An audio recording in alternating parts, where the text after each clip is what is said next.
This is a wedding photo, 2012, before I got here. This is Bobby. Wow. Oldest, second oldest, third oldest, the baby. Robert Jones and his family moved to Pasco County, Florida in 2015 after their oldest son Bobby was kicked out of the neighboring school district for fighting. Soon, they were visited by the sheriff's Strategic Targeted Area Response, or STAR unit, which was created to, quote, hunt down prolific offenders. It was the first of many visits to come. Pasco County Sheriff's Department wanted to come by and introduce the STAR team to my family. We heard about your son in the other county. We want you guys to know that we'll be keeping an eye on you. A few days later, deputies arrested Bobby, claiming they'd found sandwich bags with trace amounts of weed during their first visit. He was 15 at the time. Bobby was acquitted of the charges, but then the sheriff's office seemed to turn their focus to Robert. They started coming every day, 3, 4, 5. They didn't even wait for me to come home. They'd come home early when my kids were home and bang on the windows and doors and, where's your dad at? Where's your brother at? Robert says the STAR team started ticketing him for things like his grass being too high or his address being hard to see from the street. Well, the numbers aren't very visible from the roadway because the light's in the way. It has a 0 on it, but still, I think I can go with that because the light's in the way. But then, he alleges, they'd hold on to the tickets and arrest him for failing to appear at his court date. Over 6 months, he was arrested 5 times. The arrests only stopped when he packed up his family and fled the county. Then last year, Robert found out he and his family weren't alone. A recent investigation by the Tampa Bay Times revealed the Pasco County Sheriff's Office is listing more than 400 at-risk students as potential future criminals. The Tampa Bay Times investigation found that the Pasco County Sheriff's Office has maintained a secret database of people they think are likely to break the law, calling it intelligence-led policing.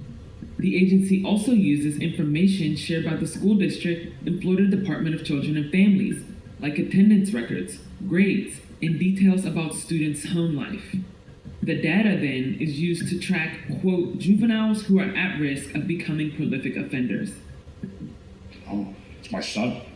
Calling him? Yeah. Got my phone off the camera. The lists have never been made public, but Robert assumes Bobby's name was added as soon as they moved to the county. Hello, this is a prepaid call from Robert Jones, an inmate at Dallas County Jail. To accept this call, press 0. Hey, kid. First off, how you doing? I'm doing all right. Same shit, everything. Bobby is 21 now and in jail awaiting trial for an assault charge. I'm just wondering how you're doing and what's this experience been like for you in these last couple of years? Life just got harder and harder and harder. Even though I was trying to do better as a person, they pulled up my to harass me. They pulled it just was nonstop. It was every day, multiple times a day. Bobby, did the deputies ever say that they were ever going to try to help you? Well, yeah, I would say the first day that I met them, that's what they said their intentions were. When they introduced themselves and said they'd be seeing me more, I didn't really understand what they meant. And as time went on, I realized what their true intentions were. Robert is part of a lawsuit against Pasco County Sheriff Chris Nocco. All 4 plaintiffs are alleging harassment and claim the program violated their constitutional rights during search and seizures. Sheriff Nocco has denied the claims, defended the constitutionality of the IOP program, and moved to dismiss the case. The school district is also facing backlash for its part in the IOP program. This spring, a coalition of parents and national civil rights groups joined together to push the district to stop sharing information with the police indefinitely. I had one student one year every day he wrote on a sticky, and I legit helped every single sticky. Some of these things are over 6 years old. They're right? over 6 years. They're over 10 years old. Some of these things. Brittany Powell, a member of the coalition and former teacher in the school district, witnessed firsthand how detrimental the program has been for students. So when you were working in the Pasco County School District, What was your knowledge of this program, and did you even know that it existed when it came to your own students?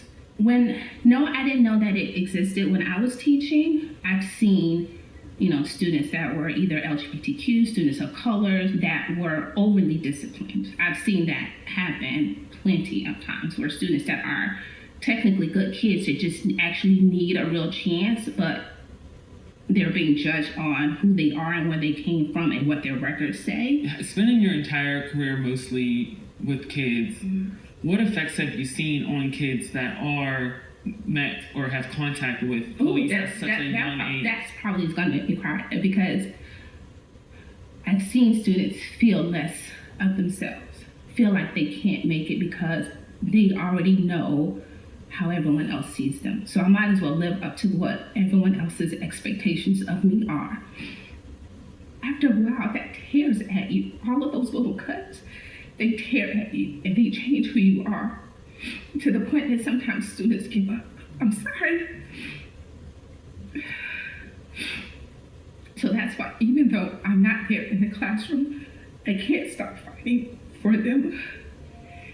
Superintendent Kurt Browning has said publicly that he was unaware the sheriff's office was using school data to identify students as future criminals. We tried to speak with him about these claims, but he denied our request for an interview. After months of pressure, the board did agree to stop sharing private data with school resource officers for now, without saying what's going to happen next school year. It wasn't enough to satisfy the coalition or to stop the U.S. Department of Education from investigating the district.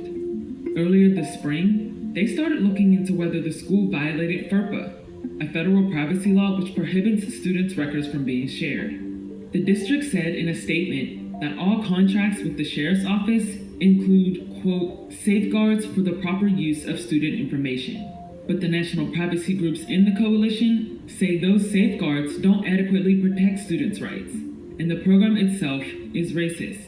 When parents or students have no idea whether they're on the list, you end up not being able to have due process to be able to challenge the information that's being used to say that they are going to become prolific offenders. And even if the information is correct, we know that there is massive implicit bias. And so the data is likely skewed. It likely has many more Black and brown students than it does white students.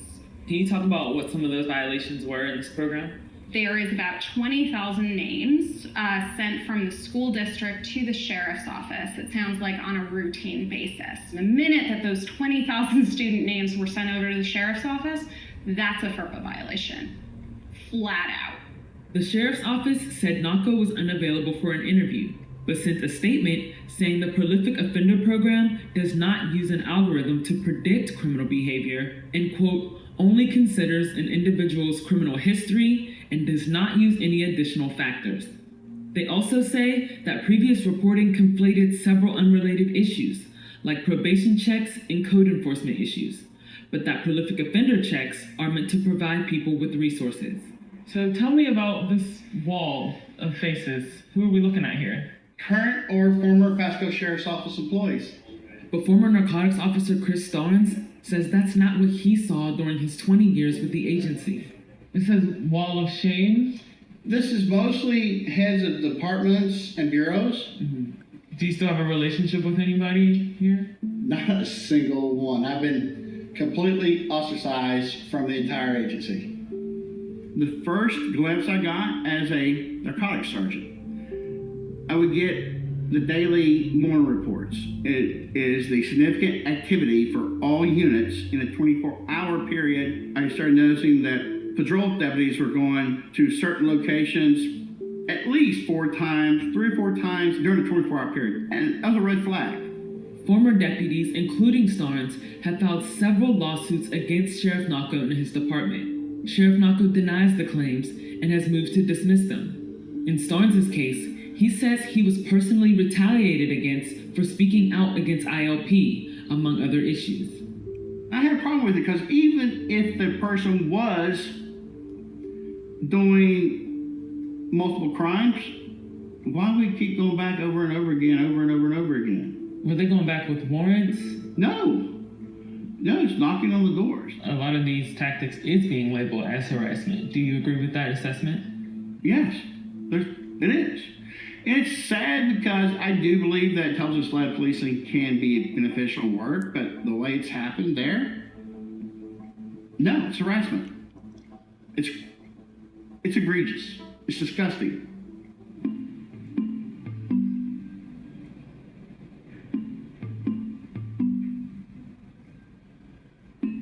Things that I remember most about this place is being in jail for nothing. Sitting at this light waiting, being on the phone with my daughters, hearing them scream and cry that there's somebody banging on the windows and doors and it's the police.